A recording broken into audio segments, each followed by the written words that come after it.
My name is Jess. I'm one of the very lucky keepers here at Wildlife Sydney Zoo that gets to look after all of our beautiful animals that we have here, all of our native Australian animals. I'm going to introduce one to you today. He's actually one of our holiday heroes. His name is Ringo, and he is what we call a common or a bare-nosed wombat. So you can hear him munching away on some of his breakfast there.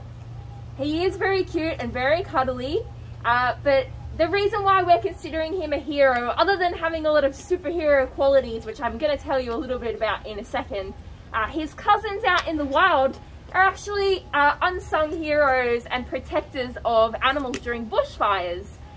So they don't exactly go around and pick everyone up and carry them out of the fires and things like that, but what these guys are really good at is digging. And out in the wild, they actually call their home in burrows. So they can actually dig really, really long and deep burrows. So they can be anywhere between 3 meters and 30 meters long. And what these burrows have done for those animals during our bushfire seasons is they've actually created a little haven for them to escape into when they are fleeing from the fires. So usually wombats are a little bit territorial, so they don't really like sharing their space too much with many animals, but I think in those certain situations the wombats kind of understand that it's a bit of an emergency situation, so they are happy to share their space for a short amount of time. And luckily they do dig such big burrows, so there is quite a bit of space to go around for everyone. But Ringo here, he is about 8 years old. He was a rescue animal, so he came to us when he was very, very young, and he was actually hand raised by some of our keepers here, so he is a little bit friendlier than some of his wild cousins would be. So what happened was, unfortunately, his mum was hit by a car out in the wild, which does happen from time to time, but these guys are marsupials, so just like our kangaroos, our koalas, our little possum species, lots and lots of Australian animals are marsupial, and it basically means that their females have a pouch to carry their young in. So he was inside his mum's pouch at the time, and luckily he was alive and well inside because mum kind of acted like a big cushion, and unfortunately she did pass away, but Ringo was alive, and somebody did have a look in that pouch just to see whether or not there was anything in there.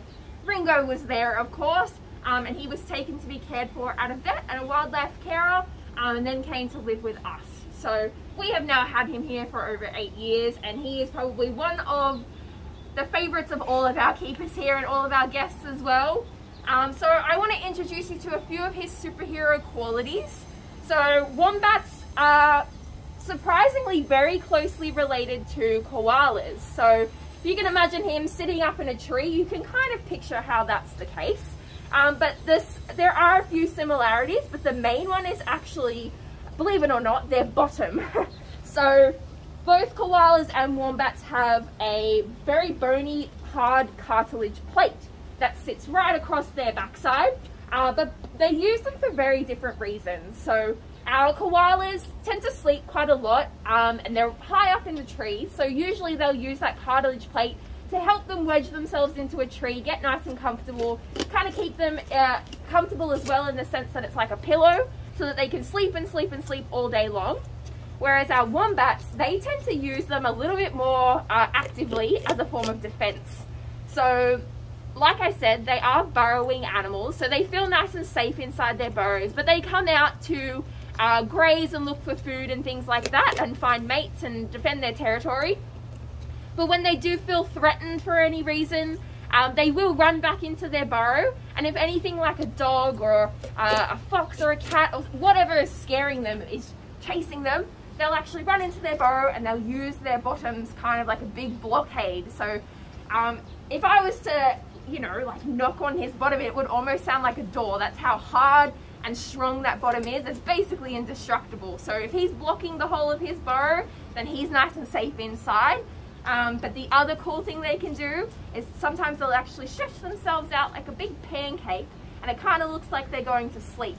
But what the animal that's chasing them, so say it's a dog, they're coming in after them thinking, I'm going to take advantage of this situation.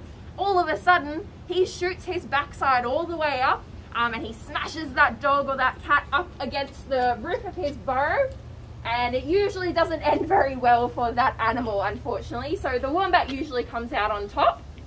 You can also see another cool feature. He's munching away at some sweet potato at the moment. It is not cooked sweet potato, it is hard. So he is munching through that like it's nothing, and that is because he's got these really big nice teeth that actually will continually wear down over time. So they're basically like self-sharpening teeth. But luckily these guys are herbivores, which means that they only eat plant matter. So they will only use those teeth if they want to give you a big scary nip. But Ringo here, he's pretty friendly, so he doesn't usually do that to any of us here. He usually only does it to his sweet potato. But it does keep his teeth nice and healthy as well.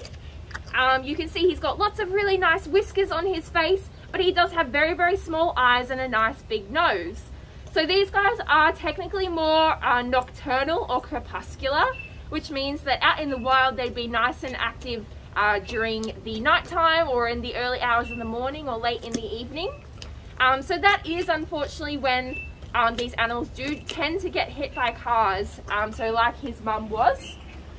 So when you are driving out in the bush, my best advice is just to kind of keep yourself nice and alert, because there's probably a lot of animals out at that time that you wouldn't think would be awake.